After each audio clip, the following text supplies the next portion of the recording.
Hello সবাইকে, আমি রাসমণি। আমার নতুন একটি ভিডিওতে তোমাদের সবাইকে অনেক অনেক ওয়েলকাম।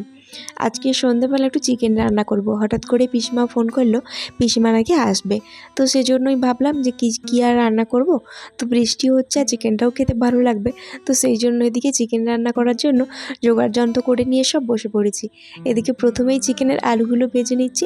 আর আজকে যে চিকেনটা রান্না করব সেটা হচ্ছে বাড়ির একদম পোষা মুরগি। সেই মুরগির স্বাদ নাকি অনেক ভালো হয়, সেই জন্য দোকান থেকে সেই মুরগিটাই নিয়ে আসছে। আর ওই মুরগিটা রান্না করতে অনেক বেশি সময়ও লাগে। তো প্রথমে আলুগুলো ভেজে নিয়েছি, তারপরে এখানে পটলগুলোও ভেজে নিচ্ছি। খুব একটা বেশি কিছু রান্না করব না, যেহেতু শ্বশুর আর শাশুড়ি মা কেউই হচ্ছে গিয়ে চিকেন খায় না, তো সেজন্য একটু সবজিও রান্না করতে হচ্ছে। এদিকে পটল ভাজা করেছি, তারপরে আলু ভাজা করছি, আবার ডিমও ভাজা করব। তারপরে চিকেনটা রান্না করব। বাড়িতে আমরা যতজন ততজনের মতো করে রান্না করতে হয়। রান্নার সমস্ত দায়িত্বটা সবসময় আমার উপরেই থাকে।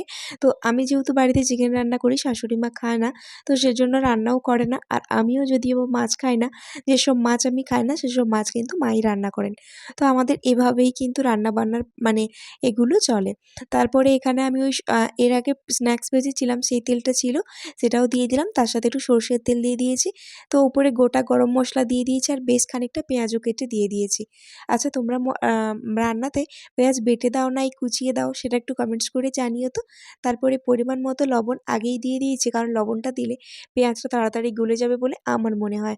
তারপর এখানে রসুন বাটা, আদা বাটা, জিরে গুঁড়ো, ধনে গুঁড়ো, উম লঙ্কা, হলুদ সমস্ত কিছু দিয়ে একটু জল দিয়ে মশলাটাকে বেশ কিছুক্ষণ ধরে কষিয়ে নেবো। আচ্ছা, তোমরা কি কখনো দেশি মাংস ম্যারিনেট করে করো? আর আমি এরকমভাবে করি না, কারণ আমার যখন হাতে টাইম থাকে না তখন নর্মালভাবে এভাবেই চিকেনটা রান্না করি।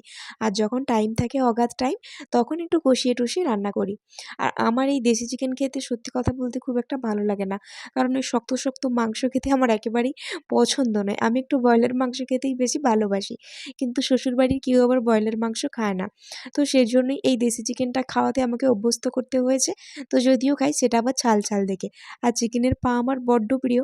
আচ্ছা, তোমরা কারা কারা পা খাও আমাকে জানিও তো কমেন্টস করে। আমার শ্বশুরবাড়িতে কেউ আগে পা খেত না। এখন আমার জন্যই মানে দোকানে চিকেন কিনতে গেলেই পাটা নিয়ে আসে। তো তারপরে যাই হোক, এখানে মাংস একটু কষানো হয়ে আসছে প্রায়। আলুগুলো দিয়ে দিলাম। এবার কষিয়ে নিচ্ছি আলুগুলো। আর বেশ কিছুটা সময় লেগেছে। মানে অনেকটা সময় ধরে আমি চিকেনটা কষিয়েছিলাম, কারণ বললাম না দেশি মুরগি, তো সেজন্য অনেকটা সময় লেগেছে।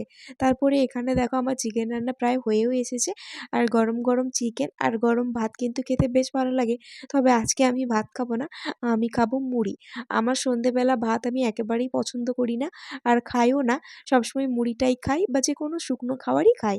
রুটিও পছন্দ করি না, সেজন্য আমি আজকে চিকেন দিয়ে মুড়ি খাবো। তো চলো, মাংসটা আমার মোটামুটি রান্না হয়ে গিয়েছে, এখন ওটাকে নামিয়ে নেবো। আর এই পাত্রটা দেখতে পাচ্ছ, আমি এইগুলো সব শখ করে মেলা থেকে কিনে নিয়ে আসছিলাম আমার বান্নার কাজে লাগানোর জন্য। সত্যি কথা বলতে মেলায় এই জিনিসগুলো আমি কিনেছি সব কিছু, আর খুব একটা বেশি দামও নেয়নি। তাই অনেকগুলো জিনিস আমি এরকম কিনেছি। পরপর সেগুলো তোমাদের সাথে অবশ্যই শেয়ার করব। আর আমার এই চ্যানেলটাতে শুধুমাত্র তোমরা কুকিং আর ভ্লগই দেখতে পাবে। তো দেখো, আমার লাল লাল চিকেন রান্না হয়ে গিয়েছে, এখন আমি এটা দিয়ে মুড়ি খাবো। তো চলো, আজকের ভিডিও এটুকুই, টাটা।